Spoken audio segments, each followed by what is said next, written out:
I would like them to introduce themselves, what they do, and who's the tech and who's the soul. Oh wow! Okay, I'm Tech. Lovely to see everyone here, and thank you to Patel and the Thai government and the local governor as well, and the rest of the team to be here. I work for a $20 billion company listed on the stock exchange. The name is Trade Desk. We compete with the likes of Google, Meta, and TikTok. Nice to be here. Thank you.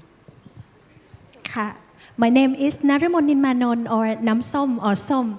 I work across tourism, entrepreneurship, and community storytelling. So basically, my passion is to bring small business and the local creator to use technology in a way that still feel human. That's about So that is the question I'm going to ask you. Tech with a soul, she already answered. Go back to Miss Sonal. Oh, that means that I'm just tech without a soul. Aww. No, we think so. Yes, I think you have a big soul.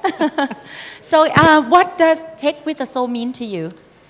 So let me talk about tech for a second. Tech is about scale, tech is about speed, and tech is about automation. When you think about speed, scale, and automation, you do not think about soul or the human side. However, all of those three components really speak to the use of data. And who feeds data? It's all of us. And that is really the human part. If you think about how much we share online, how much we share on social media, that is all data that goes to the tech companies. Tech companies then utilize that to try and understand behaviors, and it's that piece that actually talks about the soul. It's human interaction with a computer or with different types of technologies that you use. In the term, for me, as a tourism tech with a soul, for me it's mean the technology that bring people closer to the heart of the place. So I believe that every destination has its soul, and we just need to use to find a way that to use the technology to bring that soul and share it to the world. So that would be like tech with a soul for me. Right. Thank you. So as digital tools become key for destination marketing, how do we ensure that the stories connect on emotional level? Okay, so I'll just think about the technical tour yesterday. There was many components, and of course we saw a video about the first tour, which really spoke to the emotional sort of connectivity. Everybody knew about this story. So really thinking about tech tools, they're there to enable that connection. So in that story, there was, in some component, there was a use of auditory, right? Some people think about the audio side, so you could be leveraging Spotify connection and insights and data. Then you're thinking about the visual, which is basically seeing where you are. And then your voice is part of the emotion and the connectivity. When you put that together, that is really about coming up with a story, a narrative, and a feeling that allows you to connect to someone. And the premise of data is to try and bring that connectivity out to the end consumer, who will effectively be someone who participates in destination and tourism. Yes, I just talked to Som earlier that the number one, the first that got the most voted was probably really explain the well about the tech with a soul, because I think everybody, the audience, felt that this is really connected, emotional level. That's why we majority voted for that video. I don't know, is he still with us here? Yeah. So he's celebrating. He's celebrating. So yeah. One thing I did want to bring up was there was an airline in Philippines that did a great job of connecting data points and what was happening in terms of sustainability. They noticed in different parts of Philippines there are certain weavers that make baskets, and they use that to explain how other domestic Filipinos should travel to these destinations and support those weavers. And by telling the weaver's story, they connected people to want to make a flight and to be able to then go and buy one of those weaving baskets and support. So I think that's where technology, data points, plus understanding how you can take insights can create the story and the narrative. How about you, Som? Anything to add on or anything to? It's already perfect. Okay, I have a question for you. What can a small destination with limited budgets do to humanize digital marketing? Yes, actually, this question is close to my heart. Like in us in northern Thailand, we have this small town. We are a small town. We have small business, and we don't have big budget. But the thing is, you don't really need big budget to become human. That's one thing. So there's three things that I would like to encourage. So first, start with small. We start with local wisdom, daily rituals, unseen corners. These cost nothing but attention. Second, you empower the local creator. You have artisans, you have small cafes, you have students. They already create this content naturally. We just need to kind of like encourage them and support them to share real and relatable content for the destination. And for the third, I think so you have start small and then you have like supporting the local creator. And the third, I think is like with the destination, with the simple technology should be used like QR codes, GPS pin, or like community videos or something like Canva, like template designs, for example. These also like low budget, like you don't have to pay a lot, but it gives you a high impact. So that with even though you don't have a big budget, you can still like make technology reachable to the traveler and make the destination more heard, go global. I hope the audience takes notes. That's a really, really good tip, yes. So now in your view, how can data help us see travelers as real people? Other than you just mentioned about how connect and because sometimes technology is about numbers. Yes, or groups of numbers. Yes, it can be. It can be quite binary technology. So really thinking about how you bring that emotional piece into this, you're really taking different layers of data. If you think about data, there's so much data. And you've got to be careful. You've got to make sure that data is data that can be shared.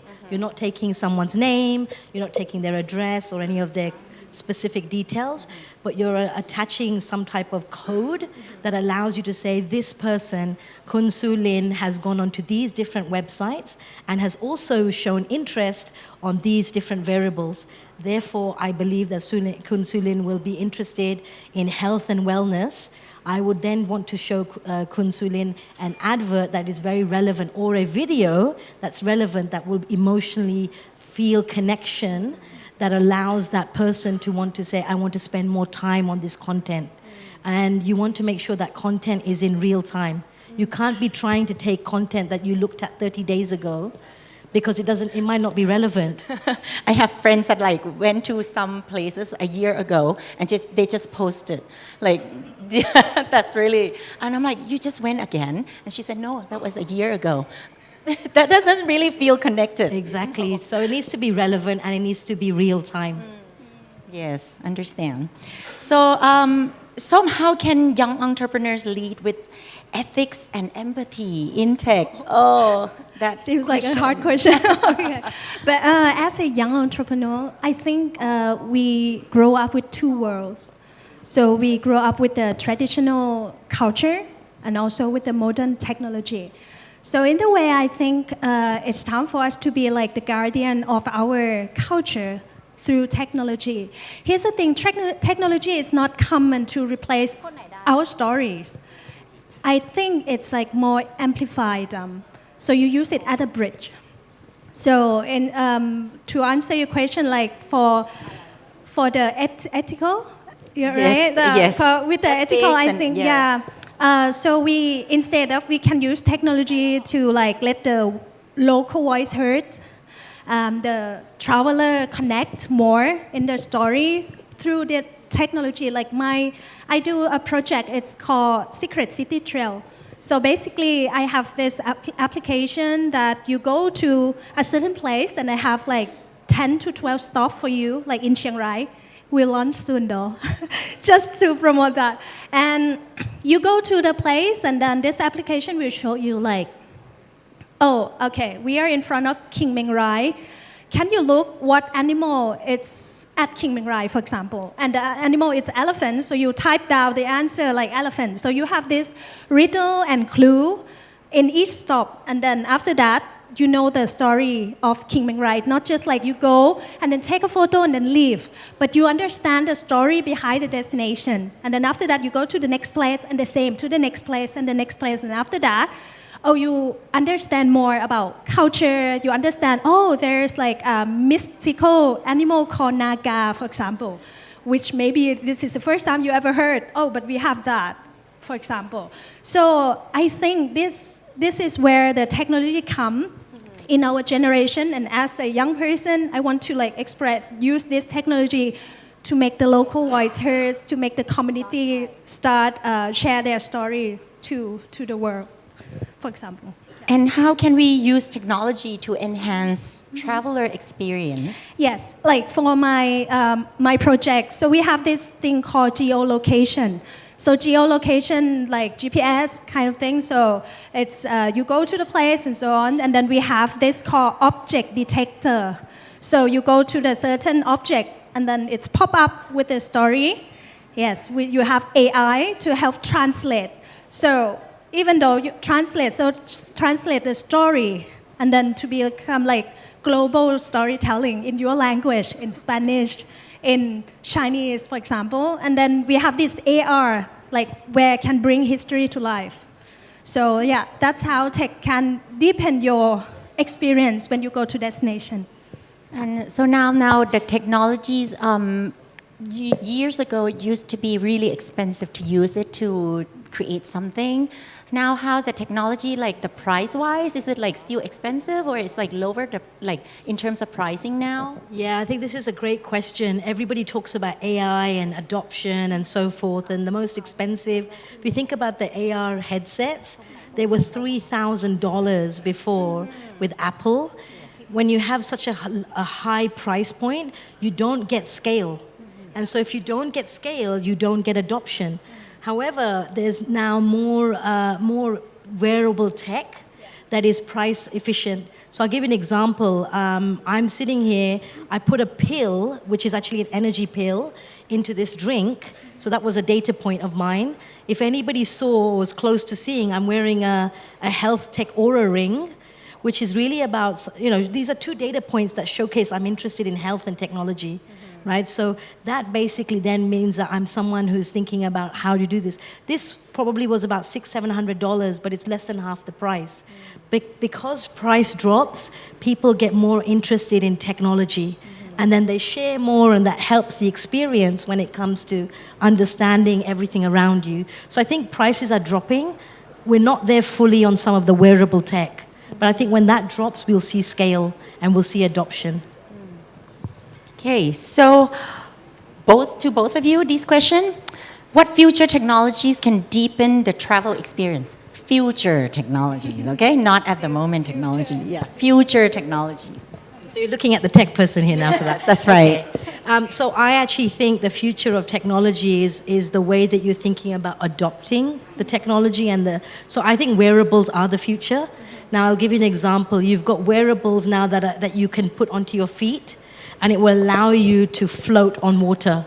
Oh, right? like so yes, hydraulic. I think yes, I saw right? from the Tesla that the gliding shoes or something. So that's a technology, and then there's other technology where if you're going into a cave, immediately will pick up the temperature and will heat up your jacket and so forth. So I think wearable tech is going to be mainstream and is going to be utilized as a way to be able to share stories, so you don't have to pack many things. So I think airlines will be interested in this because that affects how much kilos you can take in and so forth. So I think all of this wearable tech is going to be the future that can help us have a better experience. How about you, Som? Yeah, not like, but in the term of tourism, like I said earlier, so then I think you have content a lot, like just now we have TikTok, Reels, all the video will be more meaningful. You see, like, it's not just go to the place, and then take photo, collapse of the food, but it's going to be story behind, like the winner. Yes, yes. Yeah. So then he starts sharing the video of story of the place. Do you know this place has history? It's a history of global rescue, for example, and that it's coming in the way of tourism. I feel more of the content will be more deep by using this social media more, but not only just to share simple photos anymore. Will be more storytelling. Okay. Well, we've seen how technology bridge the tech and the soul already to so amplify authentic experiences and stories and personalize. So 3 keywords before we wrap up this session from each of you. 3 keywords for tech with a soul to the audience. 3 keywords. Okay, relevant. You need to be relevant. You need to be real time, and you need to be authentic. Those are my 3 keywords. How about you, For Song? me, it will be human first, because we telling their stories, their local ritual and so on. So human, and then the second one would be meaningful. The story that share, the tourism that we experience will be more meaningful. And the third one will be like connecting. So like again, technology is just a bridge to deepen your travel experience. So yeah, that will be my 3 keywords. So human, meaningful, and connecting. Yeah. Well, thank you so much, both Sonal and Som. I hope everybody got the insights and the tips from my very special speakers today. And thank you for joining us. Thank you so much. Thank Thank you. you.